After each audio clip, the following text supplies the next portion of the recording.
स्वागत है आपका TV9 नेटवर्क के इस खास मुहिम में, जिसका लक्ष्य है देश के टैलेंटेड बच्चों को फुटबॉल के ऊंचे मुकाम तक पहुंचाना और भारत को फुटबॉल प्लेइंग नेशंस के मैप में एक खास जगह दिलवाना। इंडियन टाइगर्स एंड टाइगर्सेस के तहत यंग प्लेयर्स को स्काउट किया जाएगा और कुछ बच्चों को जर्मनी भी ले जाया जाएगा। वहाँ ये बच्चे लोकल क्लब्स के साथ खेलेंगे, इनको वहाँ पे फेलिसिटेट किया जाएगा। आज हमारे साथ जुड़ रहे हैं एक खास मेहमान जो कि इंडियन टाइगर्स और टाइगर्सेस का जो ये इनिशिएटिव है इसके ब्रांड एम्बेसडर हैं। ये एक एंटरप्रेन्योर हैं, महान आर्यमान सिंधिया। ये हमारे साथ जुड़ गए हैं। Aryaman, thank you so much. बहुत बहुत धन्यवाद, थैंक यू। सबसे पहले तो पूछना चाहूँगी इस इनिशिएटिव के बारे में आप क्या सोचते हैं, क्या आपको लगता है, क्योंकि अब हम 100,000 बच्चों के पास पहुँच चुके हैं, 100,000 स्कूल्स में हम पहुँच चुके हैं, उसको आप कैसे देखते हो? देखिए, मेरे हिसाब से ये जो इनिशिएटिव जो आप लोगों ने मुश्किल से और गहरी सोच के साथ आप आगे लेके आए हैं, मेरे हिसाब से ये बहुत ही महत्वपूर्ण इनिशिएटिव है। क्योंकि अगर हमें फ़ुटबॉल को आगे लेके जाना है और भारत को अंतर्राष्ट्रीय स्टेज पे लेके आना है फ़ुटबॉल के तौर पे, तो एक ऐसा इनिशिएटिव बहुत महत्वपूर्ण है। क्योंकि आप जो है अपना अप्रोच बॉटम अप अप्रोच देख रहे हैं रादर देन अ टॉप डाउन अप्रोच। तो मेरे हिसाब से ये अप्रोच बहुत ही महत्वपूर्ण है ताकि आप गांव-गांव से रूरल टैलेंट को खोज सकें और उनको नर्चर और डेवलप कर सकें। और उसके साथ साथ आपके पास इंटरनेशनल अंतर्राष्ट्रीय पार्टनर्स भी हैं जो मेरे लिए बहुत महत्वपूर्ण है, क्योंकि वो एक्सपोजर और एक अनुभव लेके आते हैं। तो ये सब जो आपने माहौल बनाया है, ये फ़ुटबॉल के लिए एक बहुत महत्वपूर्ण माहौल है और ये बहुत जोश लाएगी हमारे युवाओं में फ़ुटबॉल की तरफ। तो मैं बहुत ही खुश हूँ और मैं एक्साइटेड हूँ इस इनिशिएटिव के एक हिस्सा बनने के लिए। तो मैं आप सबको बहुत बहुत धन्यवाद भी कहना चाहूँगा। एक और चीज़ है कि फ़ुटबॉल की अगर हम बात करें तो एक समय था जब इंडिया बहुत अच्छा कर रहा था फुटबॉल पे। जी। फिर एक लल आया, बिल्कुल जब जैसा कि कहते हैं ना कि बिल्कुल कोई किसी भी टूर्नामेंट को हम जीत नहीं पा रहे थे। अब इस समय क्योंकि जिस तरह का आप देख रहे हैं कि देश में बच्चे अब फुटबॉल बाहर की लीग्स देख सकते हैं, उसको अपने फ़ोन पर देख सकते हैं, अपने लैपटॉप पर देख सकते हैं, उससे फिर से वो जोश बढ़ा है बच्चों में फ़ुटबॉल के प्रति। पर फिर भी आपको क्या लगता है कि जिस तरह हम हॉकी और क्रिकेट में अच्छा कर पाए हैं, टॉप पे पहुंच पाए हैं, फुटबॉल पे क्यों नहीं पहुंच पा रहे हैं? देखिए, इसका वजह है कि अगर आप इतिहास में भी देखें, इतना अवेयरनेस नहीं था फुटबॉल की तरफ। और बाकी सारे स्पोर्ट्स भी एक खेलकूद हैं जिसमें अवेयरनेस नहीं था, जो आज मौजूद है। और इसका कारण है कि आज हमारे देश में और पूरे विदेश में भी टेक्नोलॉजी का उपयोग बड़ी गहरी तौर पे हुआ जा रहा है। और अगर आप मोबाइल पेनिट्रेशन देखें, आप इंटरनेट पेनिट्रेशन देखें और अगर आप डिजिटल व्यूअर्स का पेनिट्रेशन देखें, वो काफ़ी हद तक इंक्रीज़ हुआ है उसमें।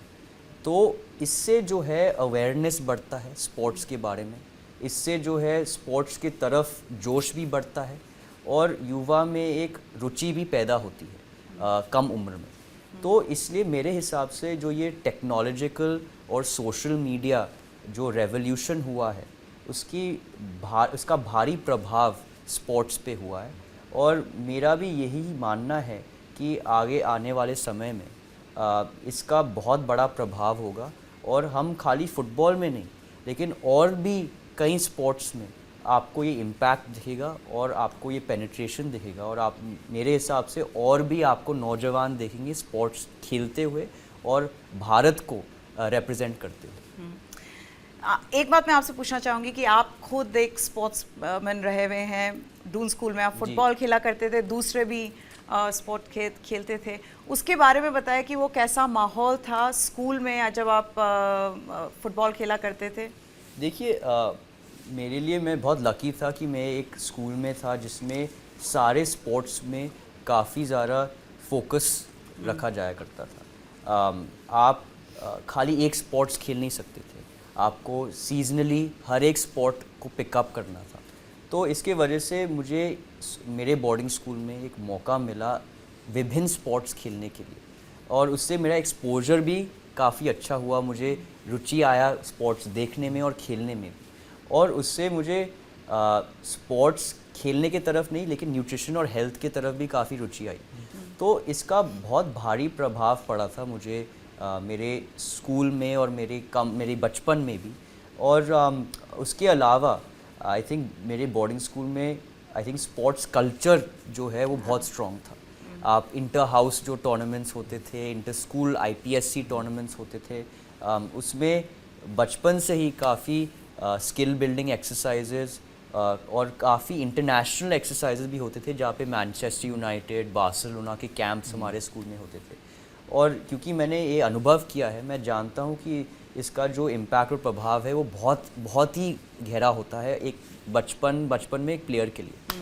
तो मैं इसलिए बड़ा खुश हूँ कि एक ऐसा इनिशिएटिव आप लोग आगे लेके जा रहे हैं जो स्कूल से भी कनेक्टेड है, क्लब से भी कनेक्टेड है और रूरल हब से भी कनेक्टेड है। और हम एक हब और स्पोक मॉडल की तरह काम कर रहे हैं, जो आपकी सेंटर जो है यहीं पे है इंटरनेशनल पार्टनरशिप्स के साथ, लेकिन आपके हब्स जो हैं लोकल एरियाज और स्कूल्स में हैं।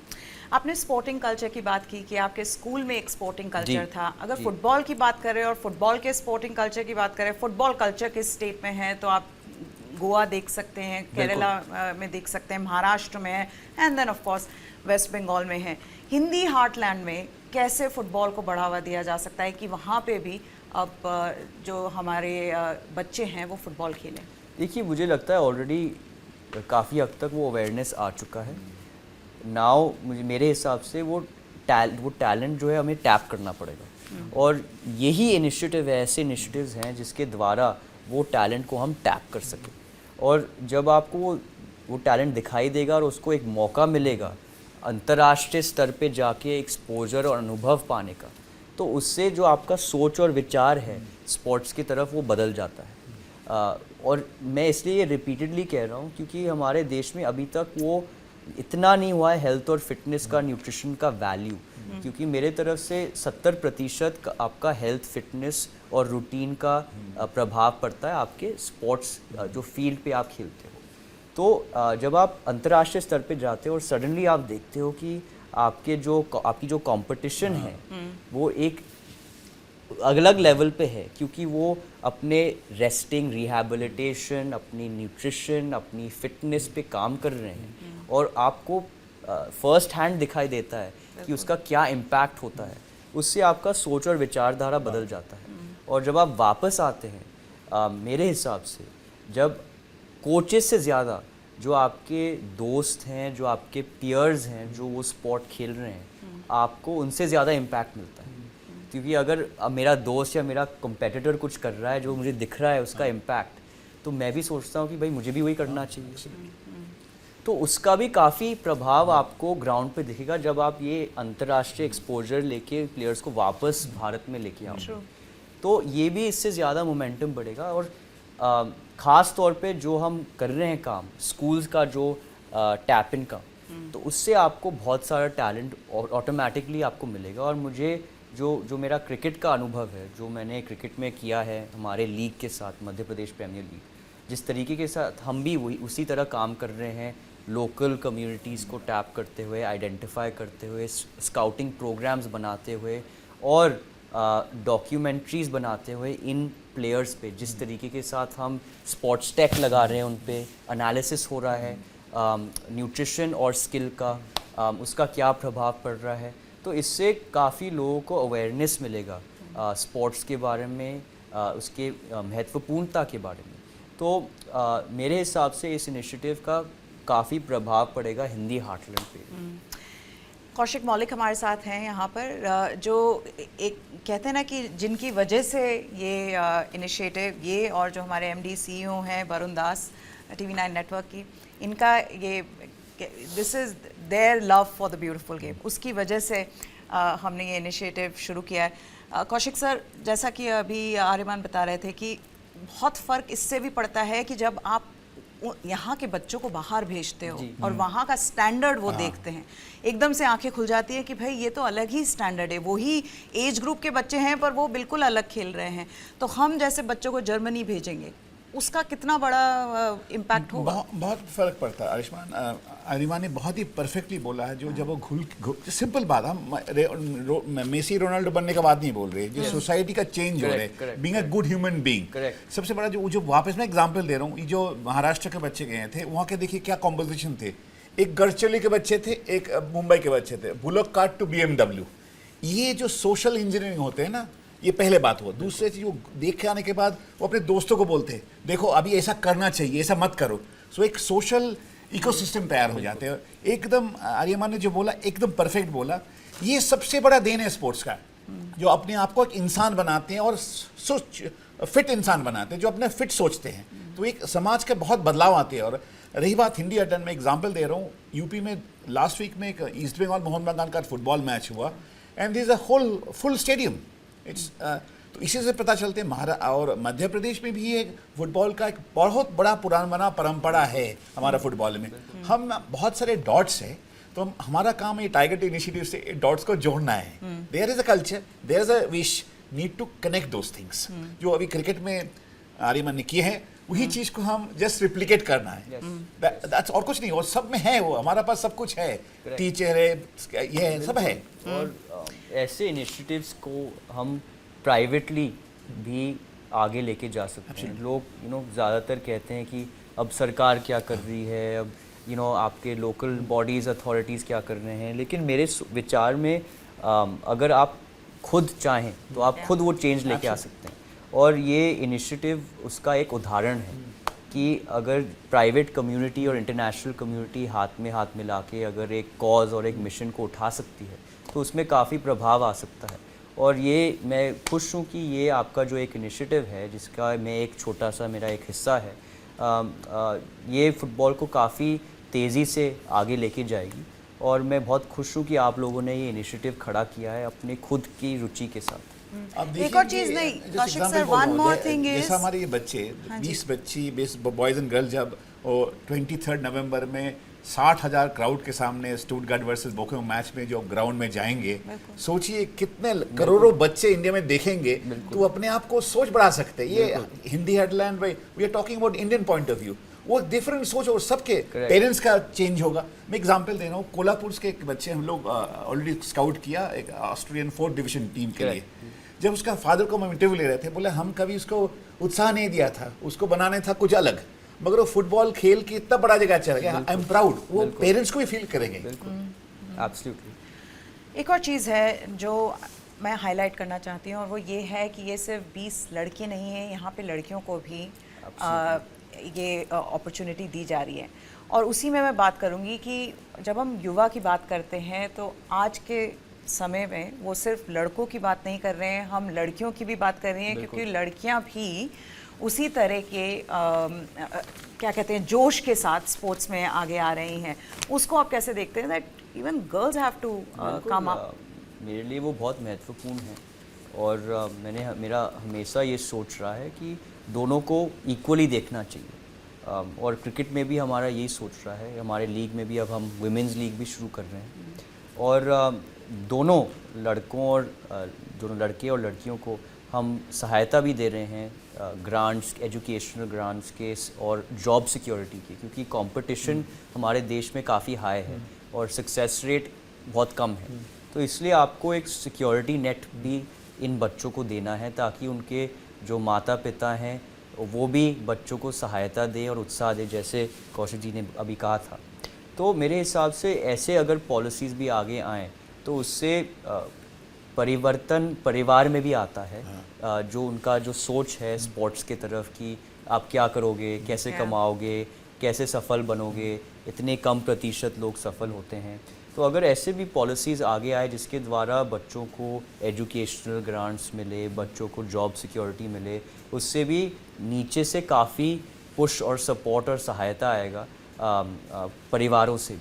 तो ये भी मेरा एक सोच है जिस पे मैं भी खुद से क्रिकेट में भी यही काम कर रहा हूँ, ताकि वो मोमेंटम बने, वो एक पर्यावरण बने चेंज का और इम्पैक्ट का। बिल्कुल सही। अब एक और बात मैं आपसे पूछना चाहूँगी कि कौन सी लीग्स आप देखते हैं, कौन सी टीम्स हैं जो आपकी पसंदीदा टीम्स हैं? देखिए, मैं 3 लीग्स देखता हूँ ज़्यादातर। हमारी ला लीगा जो स्पेनिश लीग है, हमारी बुंडेसलीगा जो जर्मन लीग है और प्रीमियर लीग जो इंग्लिश लीग है। तो इन तीनों में मेरे अलग अलग पॉपुलर टीम्स है, पर उससे ज़्यादा मैं चैम्पियंस लीग भी देखता हूँ क्योंकि वो सारे दुनिया के टॉप टीम्स की लीग है। तो प्रीमियर लीग में मैं चेल्सी को सपोर्ट करता हूँ बचपन से, ला लीगा में मैं बार्सिलोना को सपोर्ट करता हूँ, और हमारे बुंडेसलीगा में मैं डॉर्टमंड को ज़्यादा सपोर्ट करता हूँ, लेकिन मैं बायर म्यूनिख को भी इक्वली देखता हूँ। क्योंकि डॉर्टमंड हमारी एक पार्टनर भी है इस इनिशिएटिव में, मैं कहना चाहूँगा कि उनका जो सोच और विचारधारा है यूथ डेवलपमेंट की तरफ, उससे मैं काफ़ी खुश हूँ और मेरा जो सोच है उससे काफ़ी मिलता है। तो इसलिए मैं खुश हूँ कि आपके पास एक ऐसे पार्टनर है जो यूथ डेवलपमेंट पे फोकस करती है और हालान जैसे प्लेयर्स को आगे लेके आती है। एक और चीज़ है कि मैंने दूसरी तो मान ली कि भाई बार्सिलोना टॉप लीग पर आप मतलब टॉप टीम चेल्सी को सपोर्ट करना इस वक्त थोड़ा मुश्किल हो रहा है? नहीं मुश्किल तो है, लेकिन अगर आप एक असली फॉलोअर हो और सपोर्टर हो तो आज के दिन में वो असलियत बाहर आएगी। हाँ, ये एकदम सही बोला। Loyal Chelsea supporter. अच्छा, एक और है आखिरी सवाल फिर वो जो कि जब भी फुटबॉल का डिस्कशन होता है उसमें ये पूछा ही जाता है कि रोनाल्डो वर्सेस मेसी। मुझे तो एक चीज़ ये भी लगती है कि end of an era type का सीन हो गया है, क्योंकि पहली बार 2003 में के बाद दोनों ही बलोन d'Or नॉमिनेशंस में नहीं हैं, जो कि शायद हम लोग जिन्होंने उनको इतना देखा है उनको विश्वास ही नहीं हो रहा है कि ऐसा दिन भी आ सकता है कि जब मेसी और रोनाल्डो दोनों ही नहीं होंगे। पर उसमें एक कैंप मोस्टली सबका रुझान एक कैंप की तरफ ज़्यादा होता है। आप सही कह रहे हैं, लेकिन मैं दोनों प्लेयर्स को काफ़ी रिस्पेक्ट और आदर देता हूँ, सम्मान देता हूँ, क्योंकि दोनों के अलग टैलेंट्स हैं। एक तरफ रोनाल्डो है जिसका जो स्किल सेट है अपने हेल्थ न्यूट्रिशन पे फोकस, अपने फिटनेस पे फोकस, और वो लॉन्जेविटी लाना अपने प्लेयर लाइफ साइकिल में। किसी ने कभी सोचा नहीं था कि इस उम्र में भी वो इतना अच्छा परफॉर्मेंस दिखाएंगे। और मेसी के लिए उनका जो एबिलिटी है टीम केमिस्ट्री बनाना और टीम के अंदर खेलना, अगर आप उनको अच्छी तरह देखें जब वो फुटबॉल खेलते हैं तब वो प्लेयर टीम के अलग अलग विभिन्न पोर्शन में घूमते रहते हैं और वो असिस्ट और केमिस्ट्री बनाते रहते हैं, गोल भी स्कोर करते हैं, लेकिन वो असिस्ट और केमिस्ट्री भी फॉर्म करता है। तो इससे दोनों, अगर आप इस दृष्टिकोण से देखें तो आपको दोनों का जो वैल्यू है वो दिखता है। लेकिन अगर आप मुझसे पूछें तो मेरा जो रुचि है वो हेल्थ और फिटनेस में भी है, तो मैं रोनाल्डो को बड़ा रिस्पेक्ट देता हूँ उसके लिए। Okay, with that we come to the end of this. बिल्कुल अंत में मैं बस आपको धन्यवाद कहना चाहूँगी महान आर्यमान कि आपने हमारे इस इनिशिएटिव के साथ जुड़ने का एक जो डिसीजन लिया है वो बहुत अच्छा डिसीजन है। और आपसे अच्छा एम्बेसडर नहीं हो सकता, क्योंकि आप खुद एक एथलीट रहे हैं, आप फुटबॉलर रहे हैं, तो और आप स्पोर्ट को फॉलो भी करते हैं, और उसी के साथ साथ जिस अंडरस्टैंडिंग के साथ आपने पूरा हमें बताया है कि कैसे हम इसको बढ़ावा दे सकते हैं, कैसे इस फुटबॉल को हम एक ऐसे मुकाम पे पहुंचा सकते हैं कि जहां पे हम एक फुटबॉलिंग पावर हाउस बन जाएं, वो बहुत ही बढ़िया था। So thank you very much. और मैं बहुत खुश हूँ कि जैसे मैंने पहले भी कहा, आपके इस इनिशिएटिव का एक छोटा सा हिस्सा होने के लिए। Thank you.